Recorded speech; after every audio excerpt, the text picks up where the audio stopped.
Hey you, it's CovertGo2, and today we're going to be checking out more sweet cards from March of the Machine that I think will have impact on several different formats. First up, change the equation.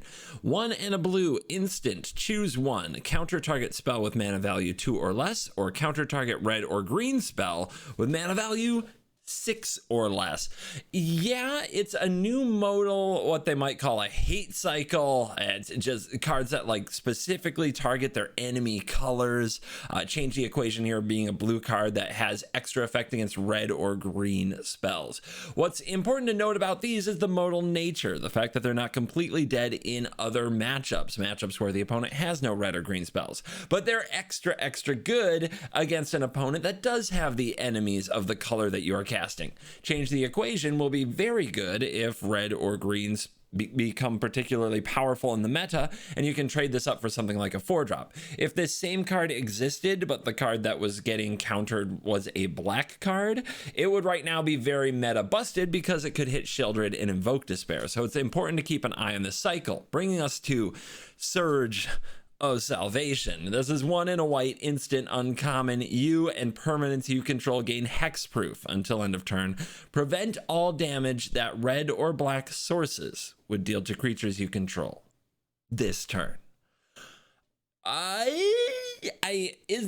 good is this card? This one is getting a lot of debate in a lot of circles. It is part of this cycle.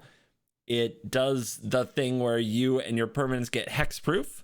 So that should protect any key card from the opponent's stuff, any of their stuff. And then the preventing damage from black and red sources, like what does that really do? It's a potential fog, it's a potential anti-board wipe type tech if it's a damage-based board wipe like Brotherhood's End. Those are really good. I think that where this card gets really exciting is against the other things that black and red does, namely your face. Thoughtseize. Cards and like duress that target you, and then lightning strike to your face, play with fire to your face, the final burn, bang bang, those things. Surge of Salvation shuts it down, acts almost like a counterspell for it. I think that the problem with this card, the reason it might not see play everywhere, is that it's not very good if you're not protecting something very relevant. So it does need to go in a deck where protection really matters. We're still in a Thalia meta, and it's only 1 mana, so going up to 2 mana isn't the end of the world, but like, does this get played in Rafine? Does this protect soldiers from the opponent's things? This might be one of the better protection spells that they've made just because of how many things it protects everything from. You and permanents you control is a lot of hexproof. I think this might be main deck playable. We've seen cards like Slip Out the Back sneaking in to decks like Soldiers. Maybe this is even better in those spots in a lot of cases. What it doesn't protect from, cards like Farewell, cards like Depopulate, sweepers that don't deal damage. So this one is iffy to me. It's definitely the more interesting of the two. Change the equation, pretty straightforward. You know what you get. You counter a little something. Surge of Salvation. It might do everything. It might do nothing. It's meta dependent, but it might actually make its way into best of 1 main decks, and it will definitely see play across Commander and Historic Brawl in a number of spots. Any deck that has something it's trying to set up and protect, from Oswald to Voltron type Rafik of the many type decks, all over the place. Those decks will love this card as white continues to get a little bit of the best of everything. Let's talk about another card. This is Vorinclex, the last ride for Vorinclex probably. And this is 3 and a green legendary creature, Phyrexian Praetor, Mythic 6/6, Trample and Reach. When it enters the battlefield, search your library for up to 2 forest cards, reveal them, put them into your hand, then shuffle. Then for, like I said with Elish Norn, we're going to read a lot more text. Most of this text doesn't matter very much because it's very expensive and it's not going to happen that often. It's doable, and it should be powerful, but treat it like a Planeswalker Ultimate. So 8 total mana, exile Vorinclex, return to the battlefield transformed, do it as a sorcery, you get the Grand Evolution. And it's a saga. And when it enters the battlefield, you mill 10 cards. Then you put up to 2 creature cards among the milled cards onto the battlefield. Brah! It's like a tooth and nail. But you don't search the whole deck. It's got RNG. Chapter 2, distribute 7 7 +1/+1 counters among any number of creatures you control. And then the third chapter is until end of turn, creatures you control gain 1. This creature fights target creature you don't control. What a nice, cute activated ability for a very low cost. And then you exile the Grand Evolution and return to the battlefield front face up. So Vorinclex comes back. Yes. Everybody's like, oh my God, it does the saga. And then it comes back as the Praetor again. So you can do it again. Like, these are the people who just live for the win more. If that's you, oh my God, I can do it again. Like if you do it once, you did it. Good job. You should win now. If you do it twice, like, what Magic game are you playing? You're crazy. Okay. Anyhow, is this card just good enough on its own? I want to point out that it searches for 2 forest cards, not basic forest cards. You can go get your cyclable lands or anything else that has forest in the type line, which can come up. You know, there are plenty of other formats where that's very, very good. This will be a fun Historic Brawl commander, a fun commander, just because you can get some sweet variations on the name forest, and because it does a lot of cool things in general. The Trample Reach 6/6 for 5 is pretty good. A little bit of Elder Gargoth there that kind of draws 2 cards. And there's a lot of other big creatures in the format. There's Titan of Industry. There's the big Toxic Dinosaur. So yeah, this is a good bridge the gap type card. Defiler of Vigor already exists. Defiler of Vigor is already played in some spots and not that great because green isn't that great. But this is a card to keep an eye on. I love the value from it. This is much more of a green card I would like than normal.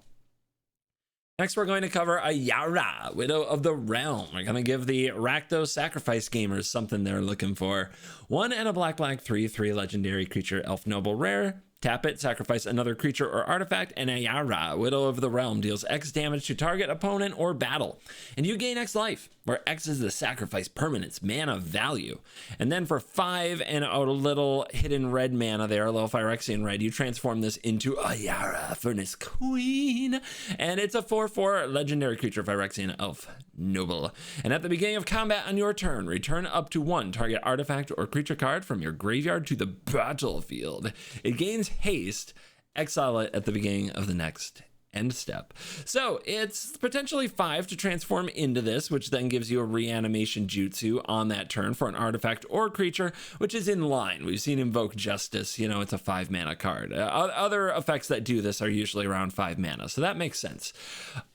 It's a 3 mana 3/3 without haste or enters the battlefield ability. That usually disqualifies a card from an evolved standard, and we're definitely in like an advanced evolved standard for sure. It's a very sussed out standard, but if you get to use the ability, it's really good. It's a very good tap ability. Some would say it's better than the previous one. It kind of had an enters the battlefield ability and then it sacrificed things to draw cards. This sacrifices for damage and life. Imagine, and this is legendary, and that matters because legendary matters. Legendary is a type all its own. But imagine this in a deck with something like Ao the Dawn Sky or other cards that when they die do really cool things. And you end up dealing like with Ao, you do 5 damage to the opponent, you gain 5 life, that's a huge swing, and you get that death trigger. It's very, very good. And the sacrifice effect isn't activated as a sorcery. It can be done at instant speed. So I think this is a really sweet sack outlet. It will be a really sweet commander and a really sweet Historic Brawl commander. I think people will build with it because both sides are very appealing in a lot of ways.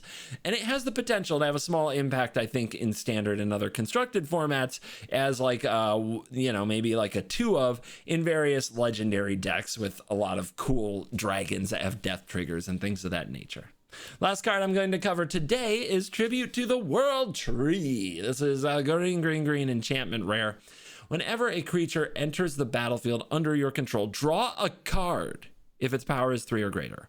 Otherwise, put 2 +1/+1 counters on it. Wow. So it doesn't say non-token. It doesn't say once a turn. This is an enchantment that can go off. So like tokens entering the battlefield trigger this. I still can't get over it. I mean, these are the kind of cards where I'm used to once a turn or non-token being on them. Neither are on this.